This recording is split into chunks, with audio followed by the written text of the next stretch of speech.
Yes, Kimberly Dvorak, D-V-O-R-A-K. She is the award-winning National Security Board of Security Investigator for TV, radio, print media. And she's covered the news with an outside-the-beltway perspective. Her experience as an investigative journalist ranges from national security issues like Gitmo's Khalid Sheikh Mohammed 9/11 trial, foreign policy, and immigration. TV correspondent for CW6 News San Diego, as well as One America News Network. Hey, Kimberly, how are you? How are you? I'm doing fine. How's everything back in California? All right. So you're in D.C. Yes. Right? Unfortunately, yes. And are you streaming live? I got to ask you because I am. I know that you stream it. I am. I see Dan reason, Reedy up here. I see Johnny Cappy. I see a whole bunch of people tuning in for this. So let's make it good for them, okay? There you go. Yeah. There it is right there. Finally, yes, I see you now. Okay. The lovely Kimberly. Yeah. Oh, we got to talk about the air drone strike, public religion, and I noticed that you did make a comment on your Facebook about this lady. I wonder if she had a couple of marriages, or what in the world? Natalie Mayflower Thors Edwards. No idea. Just go on and on. No wonder she got caught. Her name stuck out. Like, Well, that is the other side, so. Yeah, but that's a lot of names. Like, normally it's, maybe one or two, but I don't know. Yeah. But maybe she's, well, Hispanics. Hispanics, when they get married, they keep all their names. So it's usually. Yeah. So yeah, it could be a cultural thing. That must be it. Okay. And one other thing before we get into the drones and the schools, President Trump is saying, "Hey, I'm sending the military down on the border. We're going to stop this, and it's just too much out of control." And the main thing, Kimberly, and I pointed this out, I think this timing with these 4,000 caravan is coincidental, and it just happens to be taking place, before the midterm elections, and it just happened to have a whole bunch of cameramen people with them. Yeah. Think again, all right? Yeah, no, this is definitely a deliberate attempt to kind of throw people off. And the thing with this immigration issue is it plays to the left because we're compassionate and we don't need borders and everybody should be able to go where they want to. And then the right's like, we need a border. We can't let these people continue to come in. They're cutting in line. So unfortunately, this has become like a political hot button issue, and it's actually a positive for both sides, which means that's probably a negative for the American people here. Yeah. And then, of course, it's going to be separating the children. As I understand, there's a law that says you can't lock the children up with adults in the jail, and wow. Well, but the president does. Yeah, but the president does have the authority to stop the entire caravan. They can come all the way up to the border and present themselves to Border Patrol or CBP or ICE or whomever they present themselves to. And the president of the United States can, by law, say that this group of individuals is not, we don't think it's going to benefit the United States, and we are not going to allow them to step one foot on American soil. Now, I know the president's actually saying that he's going to, withhold money to some of these countries and that, but really, if he wants to get in on this, he can actually stop it himself. Oh, yeah. He has all the authority to do it. Yeah. He could declare an invasion. Yeah. Shut it off. I wish he would. Somebody referred to it like, Reagan stopped the Cold War. Yeah. So, Trump can stop the border war, I guess. He can. Got about a minute before we have to take. Yeah, go ahead. I was just going to say he can. It's actually within the Constitution, so it's something he probably should do. Now, maybe he'll do it when they get closer to the U.S. border, but these people have to pass through 3 countries to get to the United States. And let's remember, when you're going out and you're trying to get political asylum in another country, it's supposed to take place in the first country you get to, not the third or the fourth, the first, which means they wouldn't be leaving Central America, which makes it, even, in my opinion, even easier for the president to make this decision, because we're a country or we're not a country. And that border stipulates that. All right. My guest, Kimberly Dvorak, and the website, tkdreport.com. You can go to Kimberly Dvorak, Dvorak. She's streaming live as we speak on Facebook. CRN Digital Talk. Chuck Wilder here with my guest, Kimberly Dvorak, and she is streaming live as we speak. Did you say streaming? I said streaming live at Facebook. And it's interesting. A lot of people saying, well, I don't know if the president can do that or not. But yes, he has full authority to shut down that border anytime he wants to. And then you can get a bunch of those, what do you call them, unelected judges can come in and say, no, you can't, no, you can't, no, you can't. But anyway, you want to wrap it up on this? Any comments on that? Because I know we're getting a lot of responses on that. I just, the point that I, have to make here is that the, U.S., has got to either be a country that is, respected around the world, which it's not right now. So it's something that, if we don't do anything about that, then we're going to, continue on having every downtrodden person who can get into this country come into this country. And again, you got to think about, I talked to, when I gave my speech in San Diego last week, there were a number of people who immigrated from Mexico and Central America, and they were extraordinarily upset at the situation because they went through all the proper channels. They filed all the paperwork. They got their medical history out there. They waited in line so they could get to this country lawfully. And what they see going on down at the border with all of, it drives them nuts. So I think that when I say that, this is a winner of a topic for both political parties. If you're going to look at the voter enthusiasm on this, I don't know that you're going to find Democrats going, hey, I'm going to go vote because we're letting in 4,000 people that are going to cost us more money down the road than they're paying into the system. And I think that, you get the immigrants, especially the newly, the immigrants who came here and are now American citizens, they take voting very, very seriously. And as I talked to you about with Dinesh D'Souza, that was why he kind of fought to get his name cleared, because he thought the vote was so incredibly important and he wanted to retain that right. So I think those people will actually outweigh. And I just think that, when you look at the pictures, it doesn't look good any way you slice it. Well, a very good point you brought up a while ago is the fact that supposedly if you're going to declare asylum, you do it in the very first country other than your own that you're passing through. And of course, they're saying, oh no, we got to wait until we get to the one that gives us all the goodies. Yeah. The other thing is that, you'll go in and they'll get your name and blah, blah, blah. And then they'll say, okay, you have to report back here. And it's like 70, 80% of them never, ever return to a hearing. That's a low number.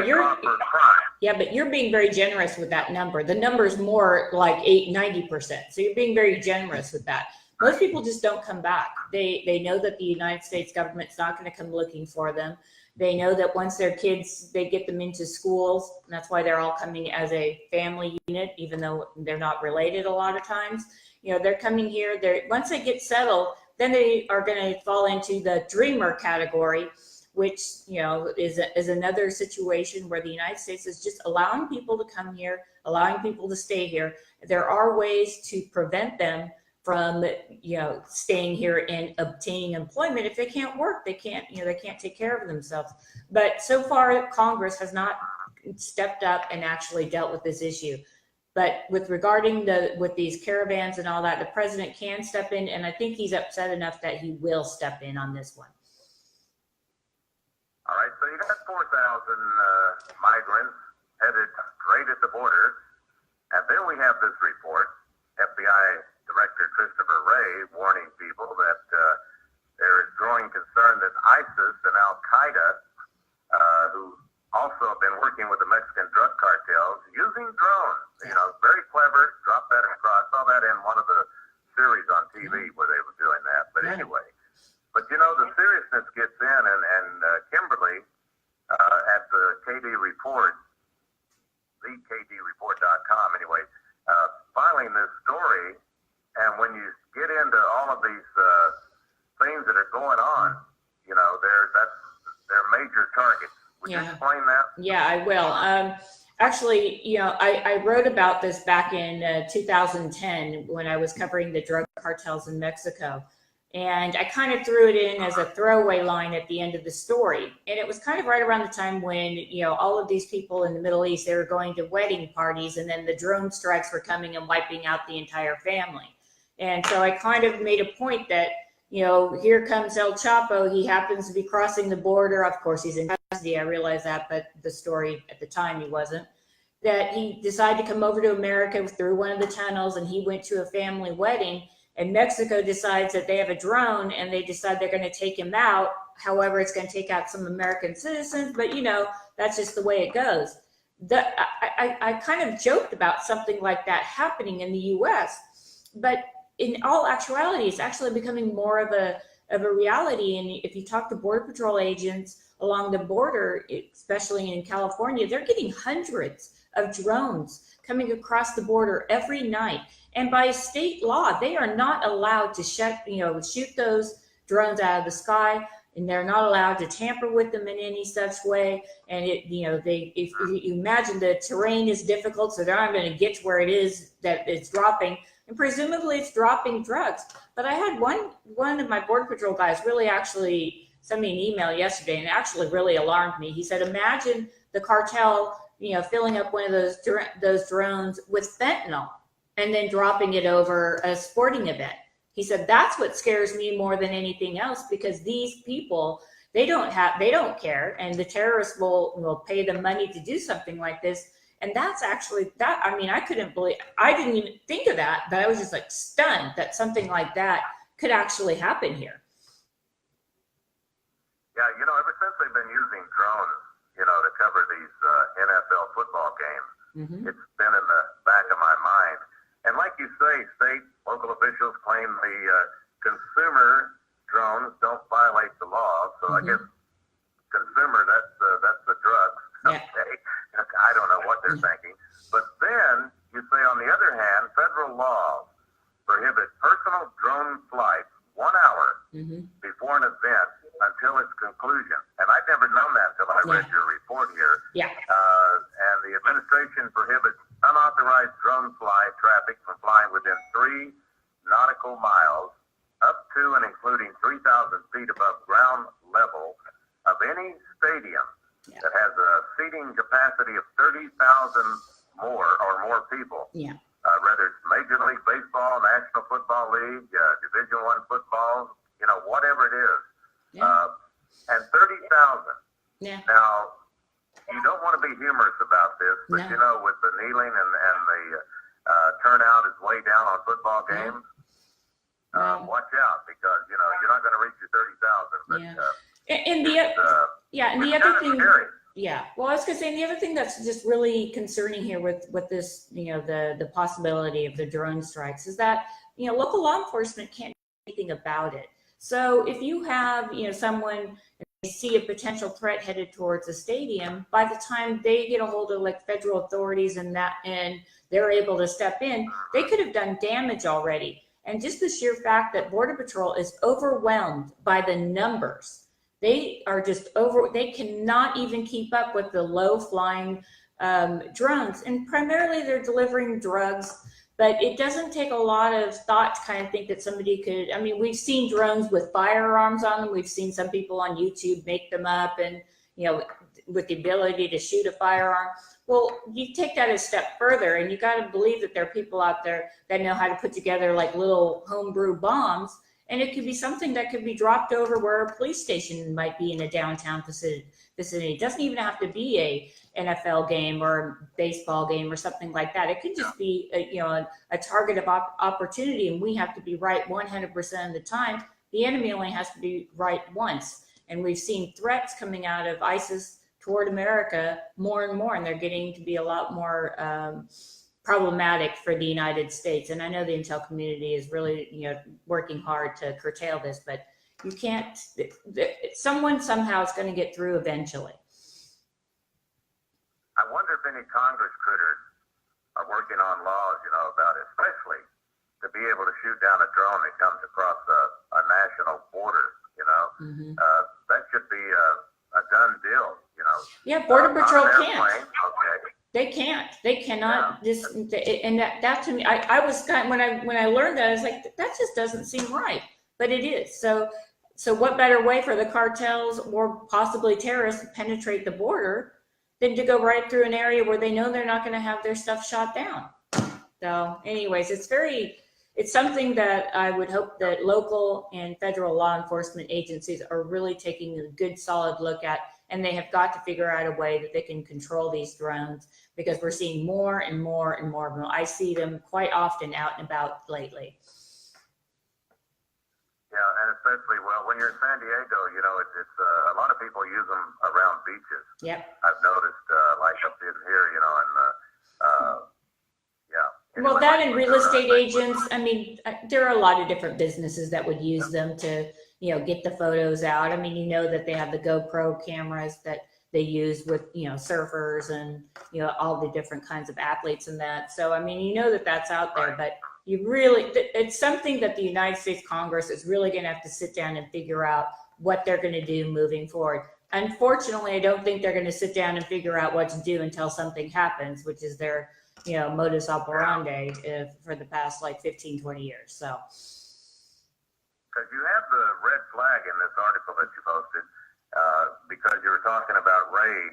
This is not his first warning to lawmakers. Last year, he told the Senate that intelligence communities have picked up chatter that terrorists were scrambling to use drones to attack the United States. So it's still going on, the chatter. So and it's increasing. We're seeing more and more.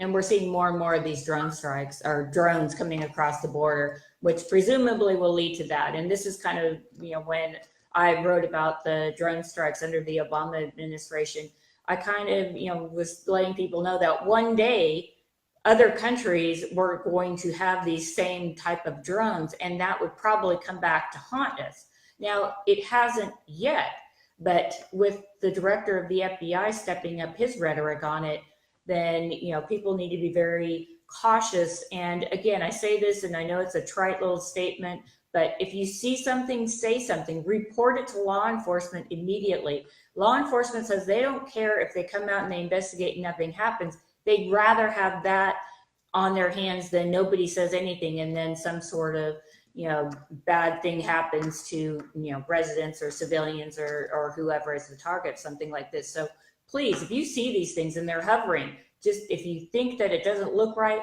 just call 911.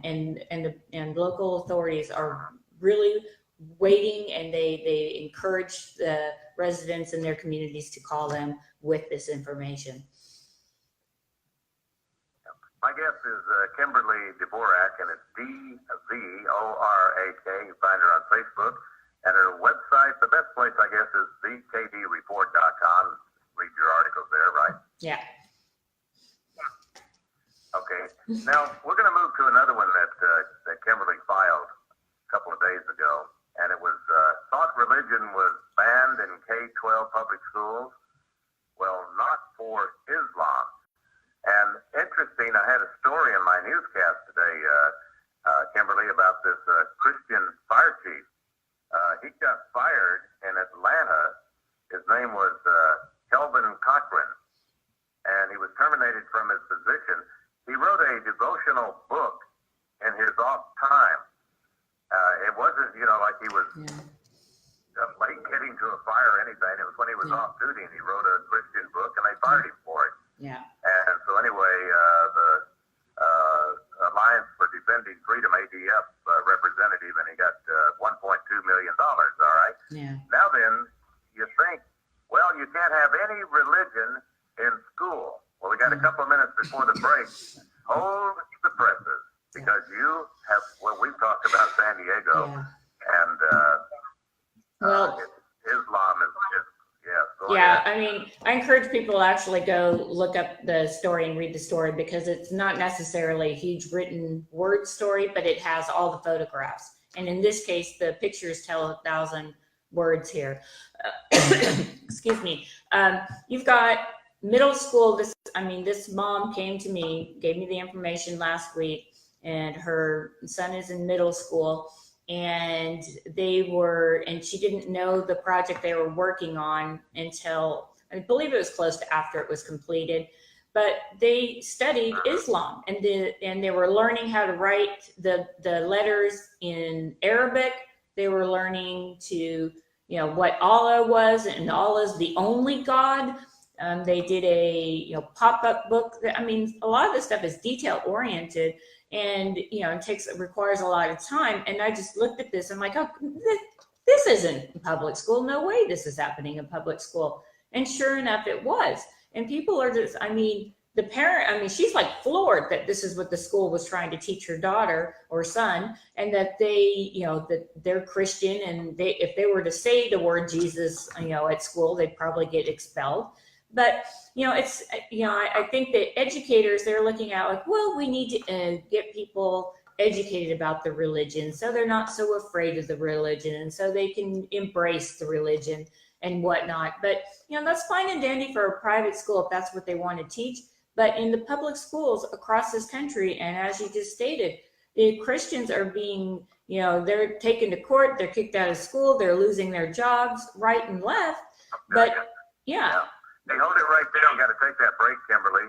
And the ironic thing, listeners, is that she wrote the letter because it really came to light whenever they had this assembly, and the assembly was in honor of Constitution Day. Wow. Which I didn't study. All right, Kimberly Dvorak, she's going to be right back, and we're going to wrap things up. She's doing CRN Wilder with Kimberly Dvorak, and her article, Thought Religion Was Banned in K-12 Public Schools, Not for Islam. And you got to give this parent a lot of, credit for standing up. Yeah. And I'll tell you right now, you're not going to find too many teachers, if any, that are going to talk about this and bring it up. And yeah. Well, I think what really disturbed, their job, Yeah. Well, I was going to say, I think what really disturbed Amy on this is that, this was supposed to be, she learned of these things once she was trying, they were saying that the classroom, they're going to be learning about the Constitution. And, that when she got the paperwork and started reading the paperwork on what they were actually learning, and my story, shows the actual poster and all the course curriculum on all this stuff, is that it didn't talk really about the Constitution. It was telling children that, okay, if the police come in and they're looking to talk to you, you can tell them, no, don't talk to the police. I want my attorney. You don't have a right to search my car. And then it went into like, if you're an illegal alien, how you respond to law enforcement if you're in the country illegally. And I think that she's like legitimately was saying, look, I raised my kids to respect law enforcement. You don't turn and run away from them. You don't badmouth them. You answer the questions. And if you're a child, you call your parents. But, the school was kind of, in the paperwork that was sent out, it was very startling that they were, telling children in essence to kind of balk at some of these different laws that are actually on the books. And that's where I think that as society, we're going to have some problems. And Amy certainly wanted to voice this issue because she felt that if it was happening here at her public schools, most likely happening at several other public schools. At least we know in San Diego, they fought for this. I believe it was like 18 months ago or so. They went to the city council and everybody, all the teachers wanted to do this. Well, if we can't teach about Jesus and God and or, the Jewish religion, then why on earth are we discussing Islam religion?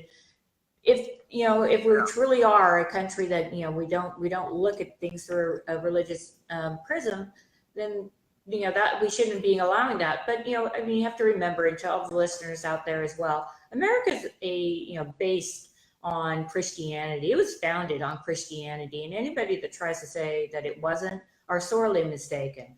And you see it in our money, our bills. You see it in all kinds of in this country we don't have super old buildings, but when you go to the old churches and things like that, you see the different types of religion that was actually kind of a centerpiece of the United States experiment. So, we've gotten away from that. And I also think that's kind of, why society, is not really paying attention too much anymore to these issues, sadly. Yeah, and, it's pretty obvious, Constitution Day, and the ACLU has their poster called We the People, and that's the one they were handing out. What to do if you're stopped by law enforcement? Oh, and let us include ICE and the Border Patrol, or anyone that likes Trump, maybe. I don't know. Probably, yeah. Seems like it's getting to that. There were some similar things there. So you're in Washington, D.C., and we've run out of time here just out, Kimberly. Visiting more monuments, another Marine dance, you can tell me. So I will be going to the Marines ball, their birthday ball in November, so I can say that. But it's back to school and back to work here. So I came back and it was freezing. Oh